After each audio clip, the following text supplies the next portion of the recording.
চা পাতার উপর 1 চিমটি হলুদের গুঁড়া ছিটিয়ে দিন। এমন দামি জিনিস তৈরি হবে, বৃদ্ধ বয়সেও আপনাকে তরুণ দেখাবে। চুলের গোড়া থেকে পাকা চুল কালো হবে। 80 বছরেও চুল থাকবে কালো কুচকুচে। চুল ঝড়ের গতিতে লম্বা হবে। চুলের গোড়াকে মজবুত করবে, মুঠো মুঠো চুল ওঠা বন্ধ হবে, টাক মাথায় চুলে চুলে ভরে যাবে, চুলের রুক্ষতা দূর করে চুলকে করবে ঝলমলে স্বাস্থ্যোজ্জ্বল। ম্যাজিক এই রেমেডি ব্যবহারে আপনাদের চুল এত সুন্দর হবে যে সবাই আপনাদেরকে জিজ্ঞাসা করবে আপনারা চুলে কি ব্যবহার করেছেন। চুলের যত্নে 1000 টাকা খরচ করে আপনাদেরকে আর কখনোই পার্লারে যাবার প্রয়োজন হবে না। তো খুব সহজেই ম্যাজিক এই রেমেডি কিভাবে তৈরি করছি তা দেখতে এবং জানতে হলে আমার আজকের এই ভিডিওটি সম্পূর্ণ দেখুন এবং আমার সাথেই থাকুন। একটি পরিষ্কার বাটির মধ্যে 1 চামচ পরিমাণ চা পাতা নিয়ে নিলাম। 1 চামচ পরিমাণ চা পাতার সাথে দিয়ে দিব 1 চামচ পরিমাণ চিনি। চা পাতা চুলের গোড়াকে মজবুত করে, নতুন চুল গজাতে সহায়তা করে, চুলকে দ্রুত লম্বা করে, চুলকে সফট এবং সিল্কি করে। চিনি মাথার স্ক্যাল্পের ইনফেকশন, খুশকি দূর করতে সহায়তা করে। এই পর্যায়ে চলে এসেছি কিচেনে। চুলার উপরে একটি কড়াই বসিয়েছি। কড়াইয়ের মধ্যে চিনি এবং চা পাতার মিশ্রণ দিয়ে দিলাম। চুলার হিট লোয়ে রেখে চিনি এবং চা পাতার মিশ্রণ খুব ভালোভাবে ভেজে নেব। চিনি এবং চা পাতা বেশ কিছুক্ষণ সময় ভেজে নিয়েছি। দেখতে পাচ্ছেন চিনি মেল্ট হতে শুরু করেছে। তো এভাবে আরো বেশ কিছুক্ষণ সময় চিনি এবং চা পাতা ভেজে নিব। ভাজতে ভাজতে চিনি এবং চা পাতা বলক চলে আসবে এবং এগুলো খুব কালো কুচকুচে হয়ে যাবে। যখন এগুলো খুব কালো কুচকুচে হয়ে যাবে তখন এখানে আমি 1 কাপ পরিমাণ পানি দিয়ে দিচ্ছি। তো এখন আমি চুলার হিটটাকে হাই হিটে করে এই উপাদানগুলোকে ফুটিয়ে নিব। তো উপাদানগুলো ফুটিয়ে নিয়েছি। এই পর্যায়ে 1 চামচ পরিমাণ হলুদের গুঁড়া দিয়ে দিলাম। হলুদের গুঁড়া চুলের গোড়াকে মজবুত করে, পাকা চুল কালো করতে সহায়তা করে, মাথার স্ক্যাল্পের ইনফেকশন, খুশকি দূর করে। তো এখন চুলার হিট লোয়ে রেখে উপাদানগুলোকে 10 মিনিট জাল করে নিয়েছি। দেখতে পাচ্ছেন উপাদানগুলো শুকিয়ে অর্ধেক হয়ে গেছে।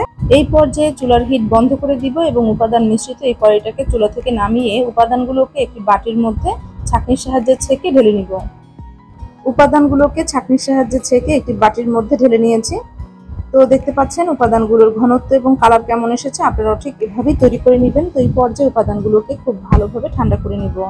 তো উপাদান খুব ভালোভাবে ঠান্ডা করে নিয়েছি। এখন আমি এই উপাদানগুলোর সাথে আরো কিছু উপাদান মিশিয়ে নিব। দিয়ে দিব 1 চামচ পরিমাণ অ্যালোভেরা জেল। অ্যালোভেরা জেল চুলের গোড়াকে মজবুত করে, নতুন চুল গজাতে সহায়তা করে, চুলকে দ্রুত লম্বা করে, চুলকে সফট এবং সিল্কি করে।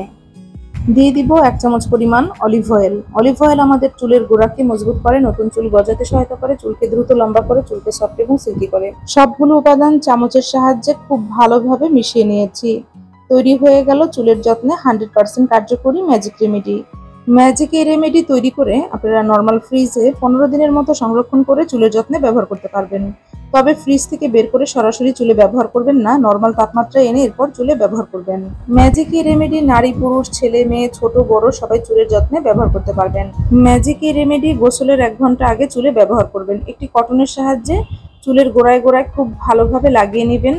রেমেডি খুব ভালোভাবে চুলের গোড়ায় গোড়ায় লাগানো হয়ে গেলে আঙুলের সাহায্যে আলতো হাতে 2 মিনিট মাসাজ করবেন।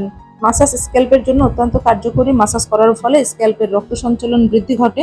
এর ফলে চুলের গোড়া মজবুত হয়, নতুন চুল গজাতে সহায়তা করে, চুলকে দ্রুত লম্বা করে।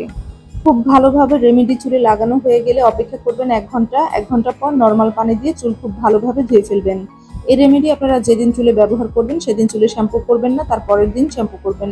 এই রেমেডি এতটাই কার্যকরী, একবার ব্যবহার করার পর আপনারা আপনাদের চুলের খুব ভালো পরিবর্তন লক্ষ্য করবেন। ভালো ফলাফলের জন্য আপনারা সপ্তাহে 3 দিন চুলের যত্নে এই রেমেডি ব্যবহার করতে পারেন। নিয়মিত চুলের যত্নে এই রেমেডি ব্যবহারে আপনাদের চুলের যাবতীয় সমস্যা ম্যাজিকের মতো দূর হয়ে যাবে। আপনারা পৃথিবীর কে কোন প্রান্ত থেকে আমার আজকের এই ভিডিওটি দেখছেন আমাকে অবশ্যই কমেন্টসের মাধ্যমে জানাবেন। আমি আপনাদেরকে ধন্যবাদ জানাবো। আশা করি আজকের এই ভিডিওটি আপনাদের কাছে ভীষণ হেল্পফুল হয়েছে। ভিডিওটি ভালো লাগলে ভিডিওতে একটি লাইক দিবেন, বেশি বেশি করে শেয়ার করবেন। এ ধরনের সহজ এবং হেল্পফুল ভিডিও আরও পেতে চাইলে আমার ইউটিউব চ্যানেলটি সাবস্ক্রাইব করবেন এবং ফেসবুক পেজটি ফলো করতে ভুলবেন না। তো আজ আর নয়, এখানে বিদায় নিব। আবারও হাজির হব নতুন কোনো হেল্পফুল ভিডিও নিয়ে। সে পর্যন্ত সবাই ভালো থাকবেন, সুস্থ থাকবেন। আল্লাহ হাফেজ। আসসালামু আলাইকুম।